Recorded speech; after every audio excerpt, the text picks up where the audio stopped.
Today I am going to test your knowledge as a landlord of people that have Section 8.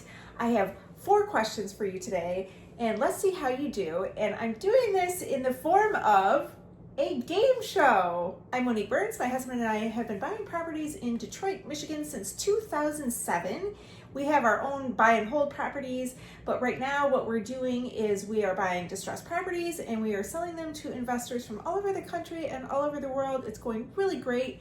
You can get a house from us for between $85,000 to $90,000. If that is something that you are interested in, set up a time on Calendly and I'll tell you all about it. That's with the rent coming in at around $1,250, the taxes being somewhere between $1,500 and $2,000 depending on the neighborhood.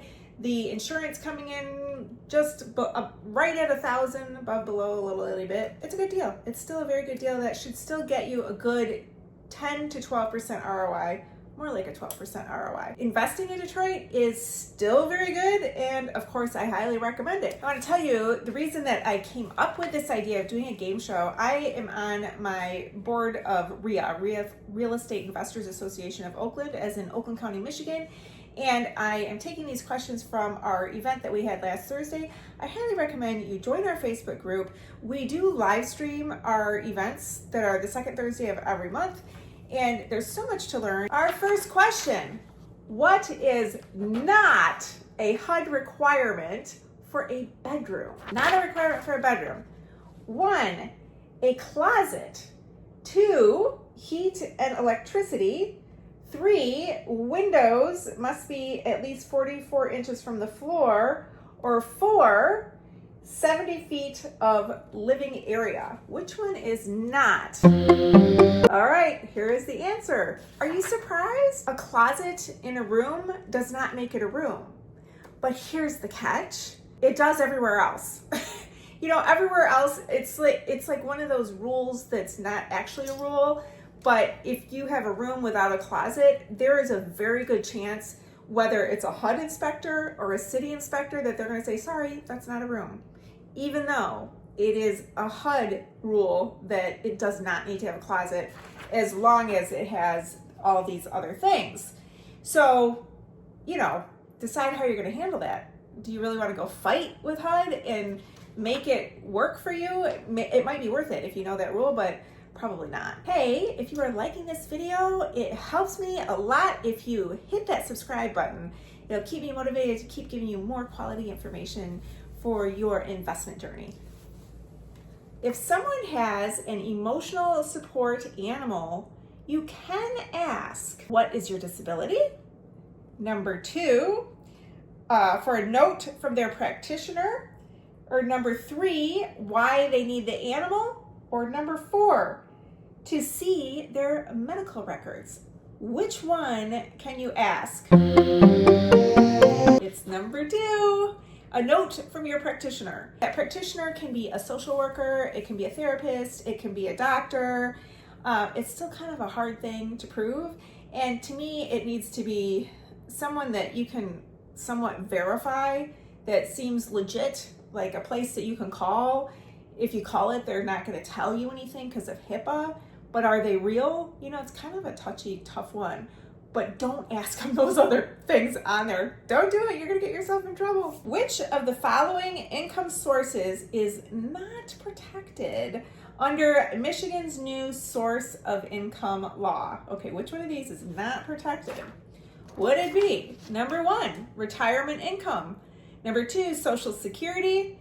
3, VA benefits, or 4, Section 8. It is retirement income. You can ask them about their retirement income. Where is it? Where did it come from? What is it? How much is it? Can you prove it? Do not ask any of these other things, because that is the idea of that new rule. They're trying to get it so that people that are normally discriminated against are not discriminated against. We, at our REIA meeting, had somebody say that when it's any of these other things, he will ask them for a cosigner. And is that legal? So if you have Section 8, if you have Social Security, the guy's thinking, I can't trust that. That's not going to be enough money.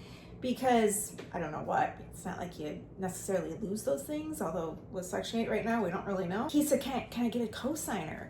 And we aren't lawyers, so I can't answer as a lawyer, but it doesn't seem like the intent of the law to ask for a cosigner, because you're still kind of discriminating, right? You're like, well, I don't really like that source of income, so I want somebody that has some more white collar income, so it makes you look like you're discriminating. So not a good idea. Don't do that. Which of the following is not a requirement for Section 8 housing? Okay, which one is not a requirement for Section 8 housing? Ready?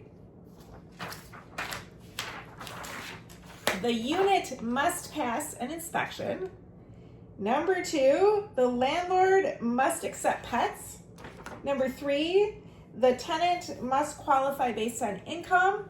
Or number 4, the landlord must set rent within HUD limits. It's number 2.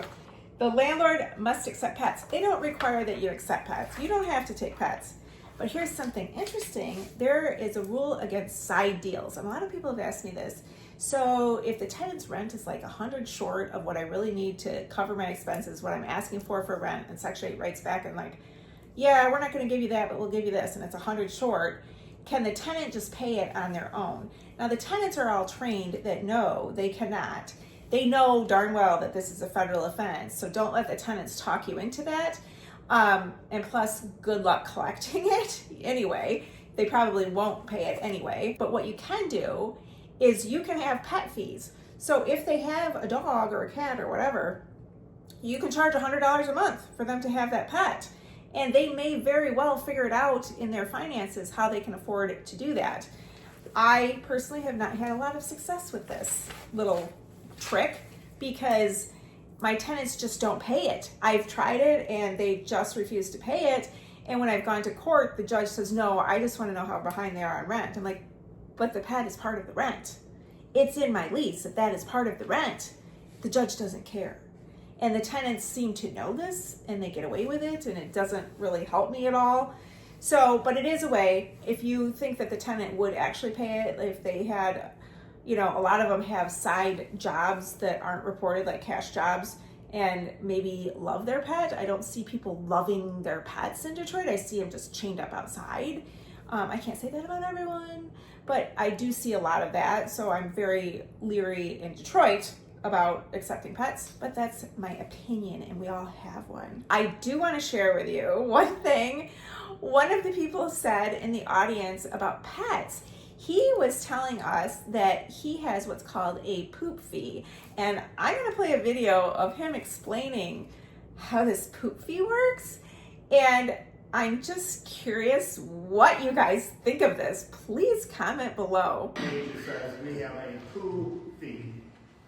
And when I come out to clean the gutters or do whatever, you can have 5 pounds of poop because the dogs poop. But if there's 10 pounds of poop, your rent, not your dog fee, just went up $5, $6 for each pile. And I will be back in a few days to count them again because you didn't pick it up. And I will keep coming back and raising your rent forever because I keep counting more and more poop and you're not picking it up. They either pick it up really quick or the dog is scared. But the rent has already gone up because they get a poop fee. Interesting. I've never heard that one. That is very creative. Thank you so much for watching. I'm wondering, did you learn anything or did you already know all the answers? Very curious. And what do you think of that poop fee? Because I don't know. I don't know how that would actually play out. Knowing how judges are, at least in Detroit, I could see them being like, no, that's not a thing. I don't care that you put it in your lease. I mean, I don't know. Curious about your thoughts on that.